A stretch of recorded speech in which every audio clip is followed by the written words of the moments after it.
ओम नमो नारायण।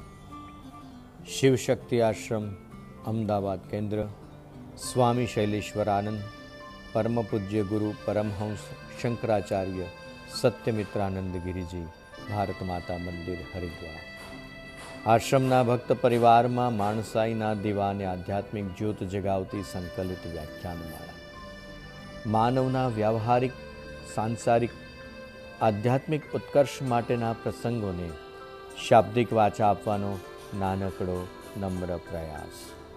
दरेक कथामृत में आवता विषयों माटे ऋषिमुनिओ, धर्मग्रंथों, संतो, महान विचारकों, लेखकों, कविओ तथा आप सौ श्रोताजनों आभारी छूँ, ऋणी छूँ।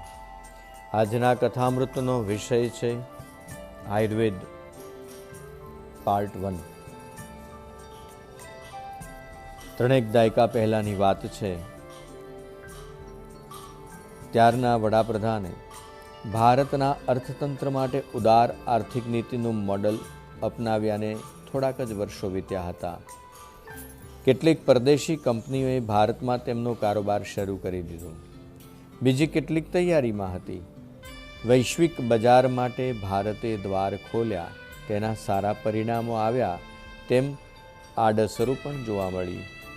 ઉદાહરણ તરીકે યુરોપ અમેરિકાની અગ્રણી ફાર્માસ્યુટિકલ કંપનીઓએ હળદર, કડવો લીમડો, હરડે, એલોવેરા, સર્પગંધા, બ્રાહ્મી જેવી ઔષધીય વનસ્પતિઓ પર પોતાના પેટન્ટ હક્કો જમાવી દીધા।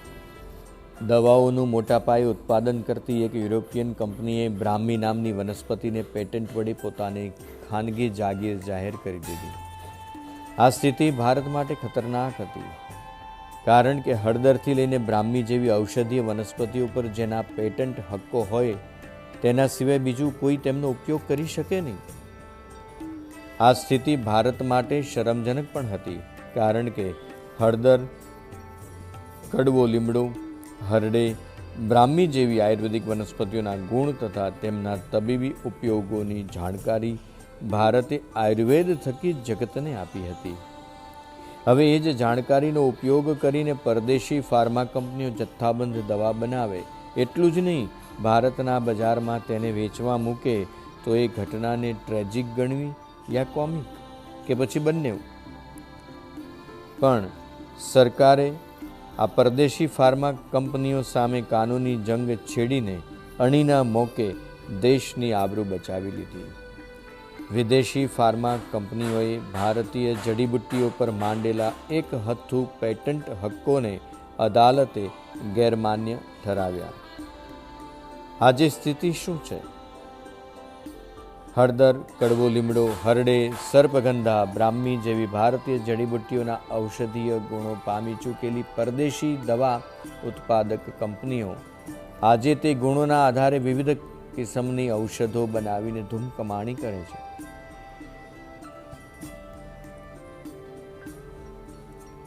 આંતરરાષ્ટ્રીય બજારમાં વેચાતી એક દવાનું નામ છે સરપેન્ટિના। હાઈ બ્લડ પ્રેશરના પેશન્ટનું રક્તદાબ તે દવા કાબૂમાં રાખે છે। સરપેન્ટિનાનું મૂળ અને મુખ્ય ઔષધીય ઘટક સર્પગંધા છે, જેના તબીબી ગુણધર્મો આજથી હજારો વર્ષ પહેલા આપણા આયુર્વેદાચાર્યોએ શોધી કાઢ્યા હતા। બીજું ઉદાહરણ છે અનેક દેશોમાં બાકોપા નામ હેઠળ યાદશક્તિ વધારવાની દવાનું ધૂમ વેચાણ થાય છે। અલ્ઝાઇમર્સના દર્દીઓ માટે બાકોપા લાભદાયી સાબિત થતી હોવાનું સાબિત થયું છે। આ દવા બને છે શેમાંથી? બ્રાહ્મી નામની ઔષધીય વનસ્પતિમાંથી, જેનો પણ આયુર્વેદમાં ઉલ્લેખ છે। આયુર્વેદ એટલે જીવનને જાણવાનું વિજ્ઞાન। આયુર્વેદ જગતનું સૌથી પ્રાચીન તબીબી વિજ્ઞાન છે, જેનું પ્રાગટ્ય લગભગ 8000 વર્ષ પહેલા વેદકાળમાં થયું હોવાનું કહેવાય છે। પુરાણ કથા અનુસાર સૃષ્ટિના સર્જક બ્રહ્માજી જ્યારે મૃત્યુલોકમાં અનેક વ્યાધિઓથી પીડાતા માનવીનું દુઃખ જોઈને વ્યથિત થયા, ત્યારે તેમણે પોતાના માનસપુત્ર દક્ષને આયુર્વિજ્ઞાનનું મૌખિક જ્ઞાન આપ્યું। દક્ષે તે જ્ઞાન સૂર્યપુત્ર અશ્વિની કુમારોને કહી સંભળાવ્યું અને તેમણે ધન્વંતરી તથા ભારદ્વાજ નામના ઋષિઓ મારફત આયુર્વેદને મૃત્યુલોક સુધી પહોંચાડ્યું। પુરાણ કથાના પુરાવા હોય નહીં એટલે તેની વાત અહીં પૂરતી બાજુએ મૂકી નક્કર તથ્યોને ચર્ચાના ફોકસમાં આપણે રાખીએ. આ પ્રાચીન તબીબી વિજ્ઞાન સમજાવતો સૌથી પ્રાચીન ગ્રંથ આયુર્વેદાચાર્ય ચરકે ઈસવીસન પૂર્વે 1500માં સંકલિત કરેલો ચરક સંહિતા છે. માનવ શરીરની જૈવિક રચનાનું અત્યંત બારીકાઈ ભર્યું વિવરણ ચરકે તેમાં સંસ્કૃતના શ્લોક રૂપે કર્યું છે. શરીરને લાગુ પડતા રોગો વિશે તથા તેમના ઉપચારો વિશે પણ ચરક સંહિતામાં વિવરણ છે. માનો યા ન માનો, જેવી લાગે તેવી વાત કે આજે દુનિયાના કરોડો લોકોને પરેશાન કરતી મધુપ્રમેહ તેમજ સંધિવા જેવી વ્યાધિઓનો સૌ પ્રથમ ઉલ્લેખ ચરક સંહિતામાં જોવા મળે છે. 3500 વર્ષ પહેલાં ભારત ભૂમિ પર થયેલા મહર્ષિ સુશ્રુત જગતના સૌ પહેલા સર્જન એટલે કે શલ્ય ચિકિત્સક હતા.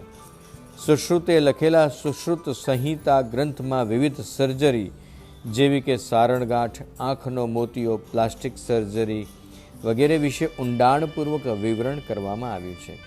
આ ગ્રંથમાં હાડકાં, સાંધા, જ્ઞાનતંતુઓ, હૃદય, રક્તવાહિનીઓ તેમજ તેમાં થતું રુધિરાભિસરણ વગેરેનું બારીકાઈ ભર્યું વિવરણ કરેલું છે. આંખને લગતી કુલ 22 જાતની તકલીફોનો અને તેમના ઉપચારોનો ઉલ્લેખ સુશ્રુત સંહિતામાં જોવા મળે છે. વિવિધ આકારના શલાક્યા ઓજારો વડે મોતિયાનું ઓપરેશન કરનાર જગતના પહેલવહેલા તબીબ હોય તો તે સુશ્રુત છે. ઉપરાંત કાન, નાક, ગળાને લગતી તકલીફોનો ઉપાય સૂચવવામાં પણ સુશ્રુત પહેલા હતા. અકસ્માતે અથવા તો રણભૂમિમાં તૂટેલા નાક અને કાન જેવા અંગોને પ્લાસ્ટિક સર્જરી વડે ફરી સાજા સમા બનાવી દેવામાં સુશ્રુત માહેર હતા. મહર્ષિ ચરકે તથા મહર્ષિ સુશ્રુતે આયુર્વેદ વિશેનું જે જ્ઞાન ગ્રંથસ્થ કર્યું તેના આધારે ઈસવીસન 2જી સદીમાં મૂળ આંધ્રપ્રદેશના રહેવાસી અને બૌદ્ધ ધર્મ અંગીકાર કરનાર નાગાર્જુને રસશાસ્ત્ર, રસાયણોના તબીબી ઉપયોગનું શાસ્ત્ર એ તૈયાર કર્યું. સીસુ, પારો અને સલ્ફર જેવા ભારે તત્વોનો પ્રમાણસર ઉપયોગ કરી તેમને ઔષધીય ઉપયોગમાં શી રીતે લેવા તેનું જ્ઞાન નાગાર્જુને રસશાસ્ત્ર વડે આપ્યું. બૌદ્ધ ધર્મના પ્રચારકો મારફત આયુર્વેદ સૌ પહેલાં તિબેટ, ત્યાંથી ચીન અને છેવટે ગ્રીસ, રોમ અને પર્શિયા જેવા પશ્ચિમી દેશો સુધી ફેલાયું. વખત જતાં એ દેશોના વિદ્યાર્થીઓ આયુર્વેદનો અભ્યાસ કરવા તક્ષશિલા, નાલંદા, ઉજ્જૈન, મિથિલા અને વારાણસીના ઉચ્ચ વિદ્યાલયોમાં આવવા લાગ્યા. 8મી સદી સુધીમાં તો ભારતના આયુર્વેદની ખ્યાતિ એટલી ફેલાઈ ગઈ કે આપણા વૈદ્યરાજોને બગદાદ, ઈરાકના તબીબી સારવાર કેન્દ્રોમાં તેડાવવામાં આવતા હતા. 19મી સદી સુધી ભારતમાં આયુર્વેદનો સુવર્ણકાળ રહ્યો, પરંતુ મોડર્ન મેડિકલ સાયન્સને પાંખો ફૂટવા લાગી અને અંગ્રેજો મારફત પશ્ચિમનું તબીબી વિજ્ઞાનની બ્રિટિશ હિન્દમાં આવ્યું. ત્યાર પછી સ્થિતિમાં બદલાવ આવ્યો. પ્રાચીન આયુર્વેદના મુકાબલે અર્વાચીન મેડિકલ સાયન્સ રોગ પર તાત્કાલિક અસર જન્માવતું હતું, એટલે ઝડપભેર સ્વીકૃતિ પામવા લાગ્યું. 20મી સદીના ઉત્તરાર્ધ પછી તો પશ્ચિમી તબીબી વિજ્ઞાને એટલી અસાધારણ પ્રગતિ સાધી કે આયુર્વેદ બેકગ્રાઉન્ડમાં સરી ગયું. આજે કોવિડ, બર્ડ ફ્લૂ જેવા અનેક રોગોની સામે લડત આપવામાં મોડર્ન મેડિકલ સાયન્સની મર્યાદા આવી છે. ત્યારે ભારત સરકારના આયુષ મંત્રાલયે ભૂલાયેલા આયુર્વેદને યાદ કર્યું. ગળો, અશ્વગંધા, જેઠીમધ, તુલસી જેવી આયુર્વેદિક જડીબુટ્ટીઓ કોવિડ-19ના દર્દીઓ પર અજમાવાના તબીબી પ્રયોગોને આયુષ મંત્રાલયે મંજૂરી આપી.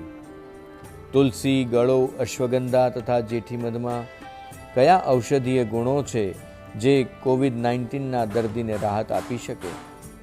તુલસી તો જાણે કફ, પિત્ત, શામક હોવાનું સૌ જાણે છે, એટલે અન્ય 3 ઔષધિની વાત કરીએ. ગળો. વનસ્પતિ શાસ્ત્રમાં ગળોના ગિલોય, ગડુચી, ગુણવેલ, ગરુડવેલ, ગુલંચ જેવા નામો છે. સંસ્કૃતમાં તેને અમૃતા કહી છે. અને તાવ, રક્તવિકાર, કમળો, મધુપ્રમેહ, ખાંસી, કફ, કોઢ, કૃમિ, ખરજવું, મેદ, દાહ એટલે કે ઓબેસિટી અને એસિડિટી, ઉલટી, શ્વાસની તકલીફ, હરસ, મસા જેવી અનેકવિધ વ્યાધિઓનું શમન તેમજ નિવારણ કરવાનો ગળોમાં રહેલો ગુણ જોતા તેને અમૃત ગણો તો ખોટું પણ નથી. બાય ધ વે, આયુર્વેદમાં ગળોના નહીં તોય 54 ઉપયોગ સૂચવવામાં આવ્યા છે, જેમાંનો એક સર્પદંશથી શરીરમાં ફેલાયેલા વિષના મારણ તરીકેનો પણ ઉલ્લેખ છે. સામાન્ય રીતે 2 નોખી શારીરિક સમસ્યા પર એક જ ઔષધ કામમાં ન આવે. ગળો તેમાં અપવાદ છે.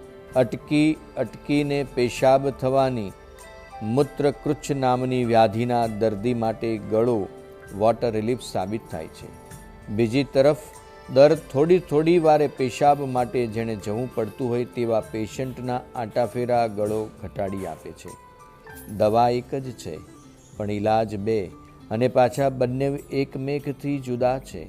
આને તબીબી ચમત્કાર જ ગણવો રહ્યો.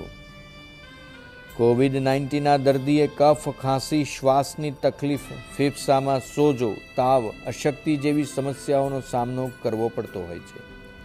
ગળો એ તમામને વધુ ઓછા અંશે કાબૂમાં રાખવામાં મદદરૂપ બને છે. ગળોમાં રહેલા આલ્કલોઇડ્સ, ક્ષારાદ અથવા નાઇટ્રોજન સંયોજિત દ્રવ્ય એન્ટીવાયરલનું કામ આપી વિષાણુનો ચેપ અટકાવે છે.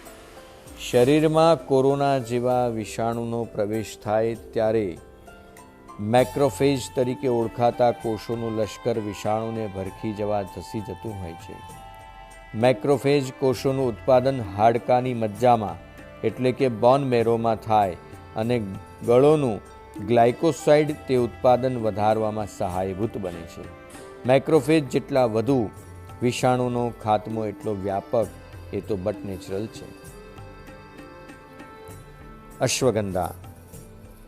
આ આયુર્વેદિક ઔષધિના છોડ પશ્ચિમ ઘાટમાં, વધુમાં તો નાસિક વિસ્તારમાં વિશેષ જોવા મળે છે.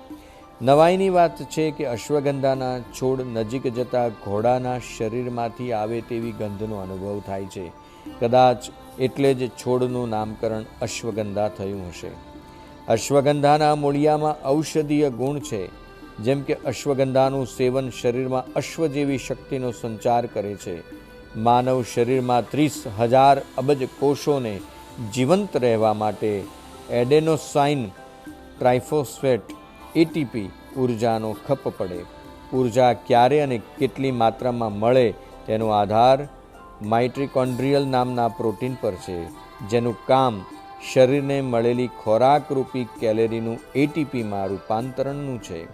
અશ્વગંધા માઇટોકોન્ડ્રિયલની કાર્યક્ષમતાને વધારે છે, એટલે તે પ્રોટીન નોર્મલ કરતાં જરા વધુ એટીપી રિલીઝ કરી શરીરને જોમ શક્તિનો બુસ્ટર ડોઝ આપે છે. આ ચમત્કારિક ગુણને કારણે આયુર્વેદે અશ્વગંધાને મહાઔષધનો ખિતાબ આપ્યો છે. કોવિડ-19ના દર્દીની શારીરિક શક્તિ નબળી પડી જતી હોય એ સંજોગોમાં અશ્વગંધા તેના માટે ઉર્જાનું પાવરહાઉસ સાબિત થઈ શકે છે. ઊંચું રક્તદાબ, મધુપ્રમેહ, ચિંતા, સ્નાયુના સોજો તેમજ દુખાવો જેવી તકલીફોના નિવારણમાં પણ અશ્વગંધા ઉપયોગી છે. પછી આવે છે યષ્ટિમધુ અથવા તો જેઠીમધ. ગળાનો સોજો, ખાંસી તથા કફ પર જેઠીમધ અક્ષીર દવા છે. કોવિડ-19ની નઠારી અસર સૌ પહેલાં શ્વસન તંત્ર પર થાય, કેમ કે નાક તથા મુખવાટે પ્રવેશેલા કોરોના વિષાણુ ત્યાં અડ્ડો જમાવતા હોય છે. ગળાના તેમજ શ્વાસનળીની આંતરત્વચાના સ્નાયુકોષોમાં વિષાણુ તોડફોડ મચાવે એટલે ત્યાં બળતરા થાય. જેઠીમધમાં રહેલું ગ્લિસરીઝિન નામનું તત્વ બળતરાનું શમન કરે છે. એટલું જ નહીં, પણ ફેફસામાં ભરાયેલા ઘટ્ટ ચીકણા કફને પાતળો કરી તેને બહાર કાઢવામાં સહાયભૂત બને છે. શરીરને વાયરસનો ચેપ લાગે ત્યારે રોગ પ્રતિકારક તંત્ર ટી સેલ્સ પ્રકારના કોષો ઉત્પન્ન કરે એ જાણીતી વાત છે. આ કોષો દ્વારા બનતું ઇન્ટરફેરોન દ્રવ્ય વિષાણુનાશક છે. જેઠીમધનું ગ્લિસરીઝિન ટી સેલ્સ કોષોને ઇન્ટરફેરોનનું પ્રોડક્શન વધારવા માટે ઉત્તેજિત કરે છે.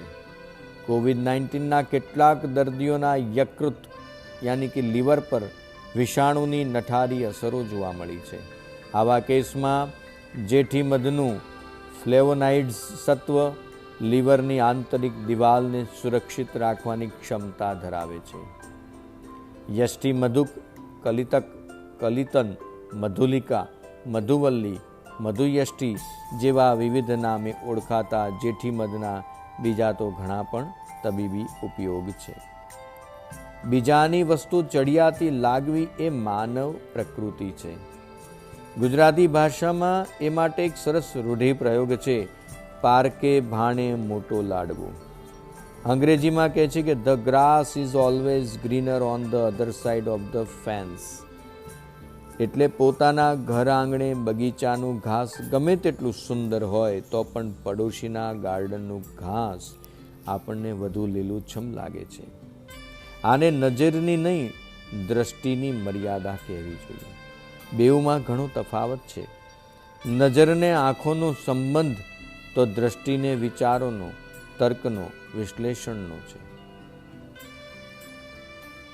આધુનિક મેડિકલ સાયન્સને આપણે બાજુવાળાના બગીચાનું ઘાસ સમજી બેસીએ એટલે તે વધુ સુહામણું લાગે. માન્યું કે ઘણે અંશે સુહામણું છે પણ ખરું, પરંતુ દ્રષ્ટિહીન બની આપણા બગીચાનું ઘાસ શું મૂળ સોતું આપણે ઉખાડી દેવું છે? વિચારવાનું આપણે છે. અસ્તુ શુભમ ભવતુ.